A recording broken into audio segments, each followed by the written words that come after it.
Welcome back to Houston Life. Today we are highlighting love, legacy, and the woman behind an incredible history, really. Hazel Scott, she was a jazz virtuoso and civil rights trailblazer. So she married Adam Clayton Powell Jr., a Baptist minister who went on to become one of the most influential politicians of the civil rights era. Their story comes to life in a new novel titled With Love From Harlem from award-winning author ReShonda Tate, who is also a former KPRC-2 reporter and producer. This is your 54th book, ReShonda? It is. Incredible. And you started writing books while you were still a reporter here. Back then, you were writing a different type of fiction. Right. I was writing contemporary fiction, and I would compartmentalize while I'm out on a story and waiting in the car or waiting on the medical examiner to arrive. I'm writing away. Just busy. It makes us feel like, hey, we should be doing more with our extra time. But let's talk about Hazel Scott, because this was someone who you said, okay, no, what was it about Hazel? We saw her virtuoso there on the piano that said, okay, I have to, this is the subject of my next novel. The fact that I didn't know about her. And as I started researching her and found all of these great things she was doing, she was the first black woman to ever have her own television show. Wow. And that was huge at the time, because here's this beautiful, talented woman coming into living rooms across America with her show. She was just adamant with civil rights. She wouldn't perform before segregated audiences. So there was so much about her. And in the 1940s, for a black woman to demand that I will not perform before segregated audiences and have the producers listen, that was phenomenal. See, that's incredible. And ReShonda, we have discussed black performers in history whose names would be on the marquee of the theater, but they would have to use the blacks only entrance. Yes. They'd have to come through the back of the theater. Why do you think it is that her story was sort of left behind by history? Because she fought for civil rights, she spoke up, and she testified before Congress. They called her a communist, and she demanded that she go before Congress and prove that she wasn't, and she was erased from history. They ran her out of America. She ended up going to Paris and living in Paris. And that's why she was just kind of erased from history. Okay, can I just say that at the time, what I love about this story is that now, obviously, we look back and we say, this is ridiculous. How could people accuse her of something so heinous? History repeats itself in many ways.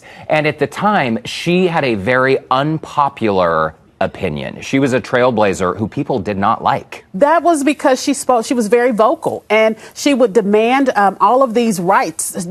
She was in Hollywood. She got banned from Hollywood because she refused to perform, because they were going to make the black women in this movie wear dirty aprons to see their men off to war. So and stereotypical. she said they would not do that. And I refused to go out, and she stood her ground, and they had to acquiesce. But then they said, we're going to blackball you. Oh my gosh. Yeah. So she was brave in a time where, hey, that meant like big time career stipulations. In addition to writing these awesome books, you also do a Hister Tea on your Instagram. So you'll essentially give people the background of someone like Hazel. We've been seeing those clips. What is it that makes you say, I need people to know about this? And what's been the response from telling people about this black excellence stories? Because she really was there for not just black people. White people loved her. I mean, they loved the impact that she was leaving. I feel a responsibility to tell her story. And I love the fact I'm meeting these people that are like, I've never heard of her. I've never heard of Adam Clayton Powell. And they're going down rabbit holes after they read the book.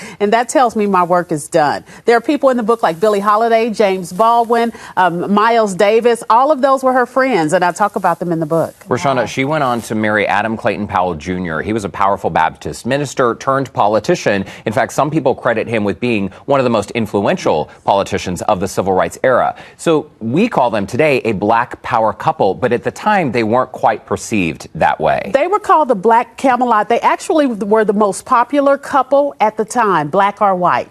Their wedding had over 3,000 people there. But there was also a scandal because when they met, he had a wife already. And so they started dating, but they were a power couple. They were changing the world through art and activism. Weren't there still people, though, who looked at them as controversial and they didn't like their ideas? They were too progressive? Oh, absolutely. Adam Clayton Powell Jr. Got into it with Franklin Roosevelt.